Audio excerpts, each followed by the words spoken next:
এই যে আপনি এখন যে মোবাইল ফোনটা হাতে নিয়ে এই ভিডিওটা দেখছেন, সেটা খুব সম্ভবত চীনের তৈরি, কিংবা মোবাইলটির কোনো না কোনো পার্টসের সাথে চীনের সম্পর্ক অবশ্যই আছে।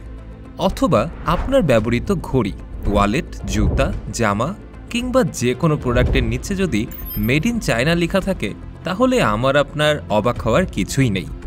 কারণ চীন ইতিমধ্যেই বিশ্ববাজার দখল করে বসে আছে। এমনকি বিশ্বের মোট মোবাইল ফোনের প্রায় 70% চীনে উৎপাদন হয়। ব্যাপারটা এখানেই শেষ নয়। বিশ্বের 20টিরও বেশি দেশে চীনা সরকারের বিনিয়োগে চলছে বন্দর, রেলপথ, এমনকি নানান প্রশিক্ষণ প্রকল্প। আফ্রিকার গভীর জঙ্গলে বসেও সেখানকার স্থানীয় সাংবাদিকরা রিপোর্ট করছেন চীনা ভাষায়। কিন্তু কেন? কারণটা হলো আফ্রিকার অনেক মিডিয়া হাউসই এখন চীনের অর্থায়নে পরিচালিত হচ্ছে। 2023 সালে চীন একাই পুরো পৃথিবীতে সবচেয়ে বেশি পরিমাণে রেয়ার আর্থ এলিমেন্টস, অর্থাৎ যেসব খনিজ পদার্থ ছাড়া আজ কালচার, টেকনোলজি অচল, সেগুলো রপ্তানি করেছে। মোবাইল ফোন থেকে শুরু করে ইলেকট্রিক কার, এমনকি সামরিক রাডার, সবকিছুর জন্যই এই খনিজগুলোর প্রয়োজন হয়। আর এই খনিজের 90% নিয়ন্ত্রণ করছে চীন। এমনকি বিশ্বের সবচেয়ে বড় 10টি কন্টেইনার বন্দরের 7টি চীনের। আপনি হয়তো ভাবছেন, তারা তো ব্যবসাই করছে, তাতে আবার সমস্যাটা কোথায়? নাম বলবো না, কিন্তু চীনের এমন অগ্রগতি বিশ্বের অনেক প্রভাবশালী এবং উন্নত দেশগুলোর চিন্তার কারণ হয়ে দাঁড়িয়েছে। কারণ চীন এখন সারা পৃথিবীর অর্থনীতি, প্রযুক্তি, গণমাধ্যম, এমনকি রাজনীতিকেও নিয়ন্ত্রণ করছে। চীনের প্রভাব এতটাই বেড়ে গেছে যে বিশ্বের অনেক রাষ্ট্র নিজেরাই নিজেদের সিদ্ধান্ত নেবার ক্ষমতা হারাতে বসেছে। অথচ আজ থেকে 20 বছর আগে কেউ যদি এই কথাগুলোর ভবিষ্যৎবাণী করত, তাহলে যে কেউই না হেসে পারত না। এই সমস্ত ঘটনা একত্রিত করলে আমাদের মনে বেশ কয়েকটি প্রশ্নের জমাট বাঁধে। আমরা কি এমন এক ভবিষ্যতের দিকে যাচ্ছি যেখানে বিশ্ব রাজনীতির শেষ শব্দ হবে চীনের? সত্যি কি চীন একদিন বিশ্ব শাসন করবে? Big anniversary in China today, Sumi, today.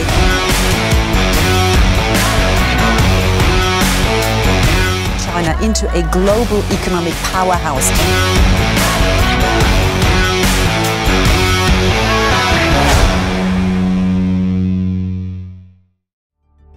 বর্তমান বিশ্বে চীন যেই চমকগুলো দেখাচ্ছে, সেগুলো কোনো হঠাৎ পাওয়া আলাদিনের চেরাগ নয়।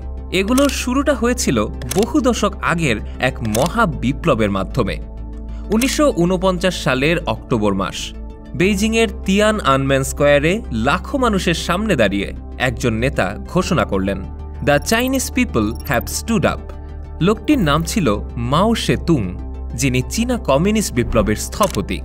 সেই সময় থেকেই মাওয়ের একটাই স্বপ্ন ছিল, একদিন পুরো বিশ্ব চীনের দিকে তাকিয়ে থাকবে। কিন্তু তখনকার চীন ছিল অর্থনৈতিকভাবে দুর্বল আর কৃষি নির্ভর। প্রযুক্তিতেও তারা ছিল অনেক পিছিয়ে। কিন্তু মাও জানতেন, সামরিক শক্তি যতই থাকুক না কেন, প্রকৃত আধিপত্য আসে অর্থনীতি, শিল্প আর সংস্কৃতির নিয়ন্ত্রণ থেকে। সেই লক্ষ্যেই প্রথম দশকগুলোতে মাও পুরো চীনকে একত্রিত করার জন্য কঠোর কমিউনিস্ট নীতি প্রয়োগ করলেন।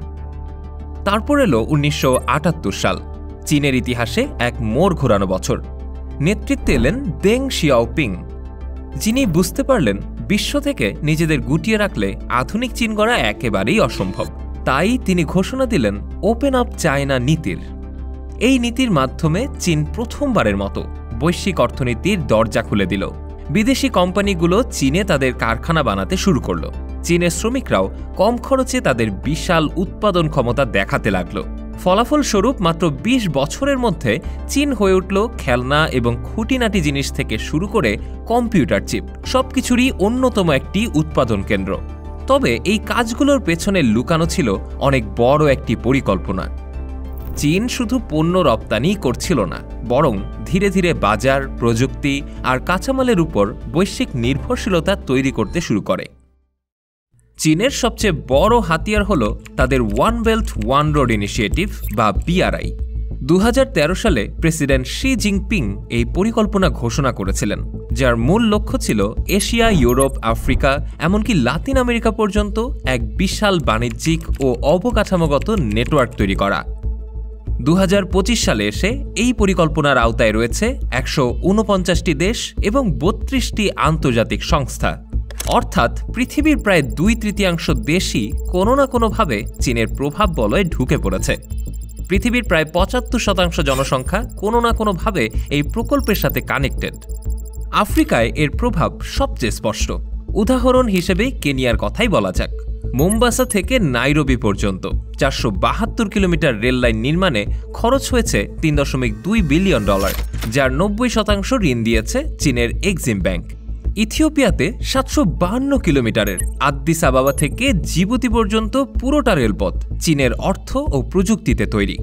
2024 সালের হিসাব অনুযায়ী আফ্রিকার 35টিরও বেশি দেশে 10,000 কিলোমিটারেরও বেশি রেল লাইন, 20টিরও বেশি বন্দর আর অসংখ্য হাইওয়ে বানিয়েছে চীন।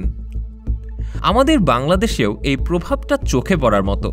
পায়রা বন্দর, পদ্মার রেল সংযোগ, ঢাকা চট্টগ্রাম এক্সপ্রেসওয়ে, কর্ণফুলী টানেলের মতো প্রকল্পে চীনা অর্থায়ন এবং প্রযুক্তি আছে।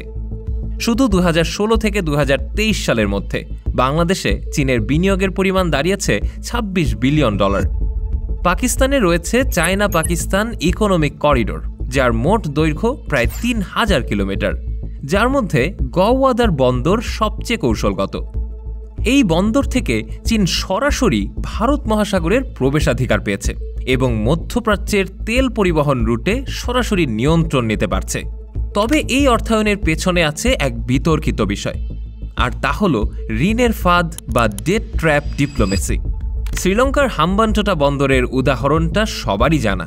প্রায় $1.4 বিলিয়ন খরচে নির্মিত এই বন্দর ঋণ শোধে ব্যর্থ হওয়ায় শ্রীলঙ্কা 2017 সালে 99 বছরের জন্য বন্দরের নিয়ন্ত্রণ চীনকে দিতে বাধ্য হয়। একই ধরনের ঝুঁকিতে এখন লাওস, জাম্বিয়া, পাকিস্তান, কেনিয়া সহ বহু দেশ। 2025 সালের একটি পরিসংখ্যান বলছে গরিব এবং মধ্যম আয়ের 75টি দেশকে শুধু এই বছরেই চীনের কাছে প্রায় $22 বিলিয়ন ঋণ শোধ করতে হবে। এই কৌশল ব্যবহার করেই চীন ধীরে ধীরে অনেক দেশকে নিজেদের প্রভাব বলয়ে বেঁধে ফেলছে। এই কারণেই প্রশ্ন উঠছে যে এটা কি শুধুই উন্নয়ন নাকি এক প্রকার ধীরগতির দখলদারি? এভাবেই কি চীন একদিন তাদের বিশ্ব শাসনের নেটওয়ার্ক গড়ে তুলবে বললে ভুল হবে। অলরেডি তারা গড়ে তুলতে শুরু করেছে। এই যে মানুষ প্রতিদিন টিকটকে স্ক্রল করছে, ভিডিও দেখছে, আবার নিজেরাও ভিডিও বানাচ্ছে, কিন্তু তারা হয়তো বুঝতেই পারছে না তাদের চোখের সামনে শুধু বিনোদন নয়, বরং একটা বিশাল ডেটা সংগ্রহের যুদ্ধ চলছে।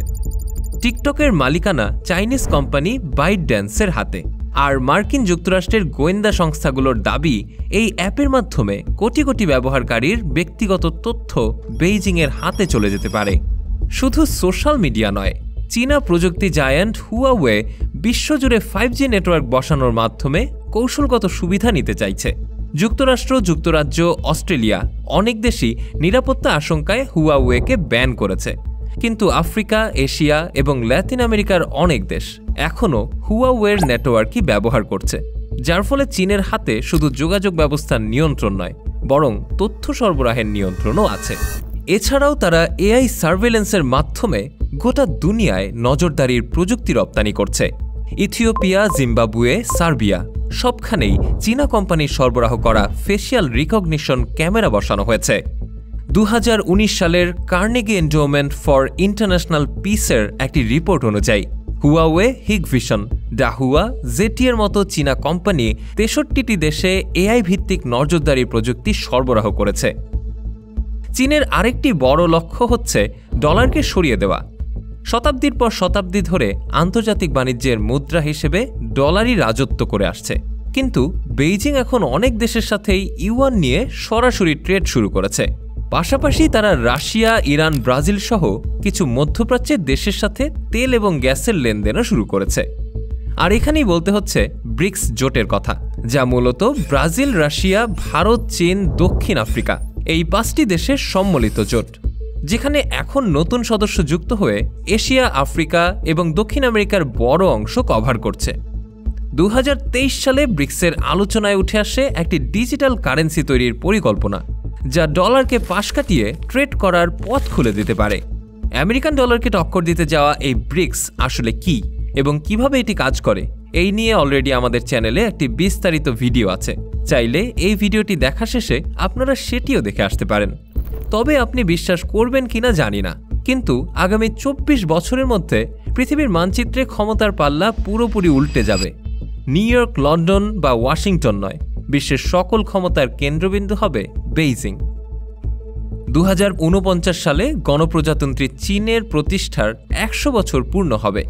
আর চীনের লক্ষ্য হল সেই দিনটিতে চীন যেন বিশ্বের সবচেয়ে শক্তিশালী দেশ হিসেবে নিজের আত্মপ্রকাশ ঘটাতে পারে। তাদের এই লক্ষ্যকে বলা হচ্ছে দ্য গ্রেট চাইনিজ রিজেনারেশন বা মহা পুনর্জাগরণ। কাগজে কলমে এটা শুধু উন্নয়নের প্রতিশ্রুতি মনে হলেও ভেতরে লুকিয়ে আছে বিশ্ব শাসনের নীল নকশা। দক্ষিণ চীনের সাগর দিয়ে বিশ্বের প্রায় 1/3 বাণিজ্যিক জাহাজ চলাচল করে। চীন সেখানে কৃত্রিম দ্বীপ বানিয়ে সামরিক ঘাঁটি বসাচ্ছে, মিসাইল সিস্টেম এবং ফাইটার জেট মোতায়েন করছে। আন্তর্জাতিক আদালত রায় দিয়েছে এই নজরদারি বেআইনি, কিন্তু বেইজিং বলেছে তারা নিজেদের এলাকা সুরক্ষিত করতেই এই কাজগুলো করছে। তাইওয়ান প্রসঙ্গে তো পরিস্থিতি আরও উত্তপ্ত। চীন স্পষ্ট জানিয়ে দিয়েছে প্রয়োজনে সামরিক শক্তি ব্যবহার করেও এই দ্বীপকে নিজেদের অধীনে আনবে। মার্কিন যুক্তরাষ্ট্র সহ পশ্চিমা শক্তিগুলো তাইওয়ানকে রক্ষা করতে এগিয়ে আসবে বললেও চীন ইতিমধ্যেই হাইপারসনিক মিসাইল থেকে শুরু করে নৌবাহিনীর সক্ষমতাও দ্বিগুণ করে ফেলেছে। চীন আসলে চাইছে এমন একটি বিশ্ব যেখানে ডলার নয়, ইউয়ান হবে আন্তর্জাতিক লেনদেনের কেন্দ্র, যেখানে পশ্চিমার রুলস বেসড অর্ডার ভেঙে পড়বে আর তার জায়গায় দাঁড়াবে চায়না সেন্ট্রিক অর্ডার। ভাবুন তো, আপনি সকালে ঘুম থেকে উঠলেন, মোবাইল হাতে নিয়ে দেখলেন ফেসবুক, ইউটিউব বা গুগল কিছুই নেই। আছে কেবল কিছু চীনা অ্যাপস, যেখানে আপনি কি লিখবেন, কি দেখবেন, এমনকি কি সার্চ করবেন সবকিছুর উপরেই গোপনে নজরদারি করা হয়।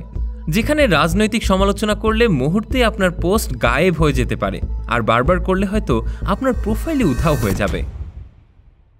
শুনতে এসব সায়েন্স ফিকশন লাগলেও এটাই চীনের ভবিষ্যৎ। আর সত্যি যদি চীনের এই পরিকল্পনা সফল হয়, তাহলে আমরাও সেই বাস্তবতার অংশ হয়ে উঠব। সুতরাং এমন বাস্তবতার অংশ হয়ে উঠতে আপনি প্রস্তুত তো? কমেন্টে আপনার মতামত জানাতে ভুলবেন না। আজকের মতো এখানেই বিদায় নিচ্ছি। ভিডিওটি ভালো লাগলে একটি লাইক করতে পারেন। তো দেখা হচ্ছে পরবর্তী ভিডিওতে। ততদিন পর্যন্ত সবাই ভালো থাকবেন, সুস্থ থাকবেন আর সাবস্ক্রাইব করে জ্ঞানচিত্রের সাথেই থাকুন।